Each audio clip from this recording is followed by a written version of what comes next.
Breaking बातमी मीरा रोडमधून समोर आलेली आहे। मीरा रोडमध्ये चाकू हल्ला प्रकरणामध्ये एक मोठा ट्विस्ट आलाय। आरोपी जुबेरचे ISISशी संबंध असल्याचं समोर आलेलं आहे। मीरा रोडमध्ये चाकू हल्ला प्रकरणामध्ये ATSची एंट्री झालेली आहे आणि आता जुबेरचे ISISशी संबंध असल्याचे धागेदोरे सापडलेले आहेत। आताची महत्त्वाची बातमी आपण पाहतोय। आरोपी जुबेरचे ISISशी संबंध असल्याचं समोर आलेलं आहे। मीरा रोडमध्ये चाकू हल्ला झाला होता आणि त्याच प्रकरणात आता एक मोठा ट्विस्ट आलेला आहे।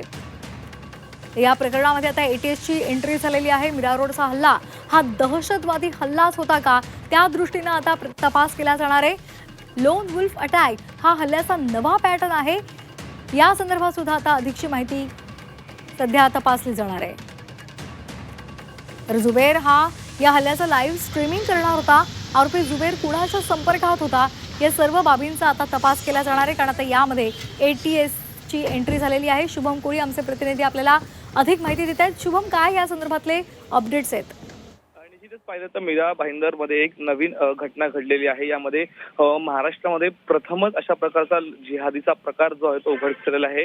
यामध्ये लोन वुल्फ अटॅक हा वापरण्यामध्ये आलेला आहे। जो आरोपी जुबेर अन्सारी आहे त्याने हा हल्ला केलेला आहे आणि प्रथमदर्शी पण पाहिलं तर तो त्याने काही कृत्यातून तो हल्ला केला असं समजलं जातं, परंतु हा एक जिहादीचाच प्रकार आता समोर येत आहे। पाहिलं तर या अटॅकमध्ये जे त्यांनी दोघांवरती हल्ला केला आणि हल्ल्यावरती दोघांचाही मृत्यू जो आहे तो झालेला आहे। परंतु पाहिलं तर त्याचा एक जो आरोपी जो आहे तो जुबेर अन्सारी तो उच्च शिक्षित देखील असल्याचं समजलं जात आहे।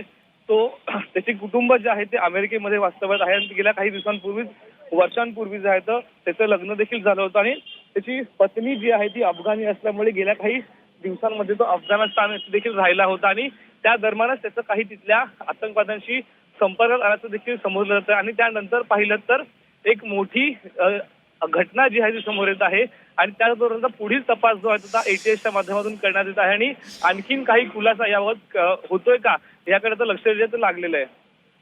अगदी, त्यामुळे या संदर्भात आता आणखी काय माहिती समोर येते हे पाहणं महत्त्वाचं आहे। धन्यवाद शुभम दिलेल्या माहितीसाठी।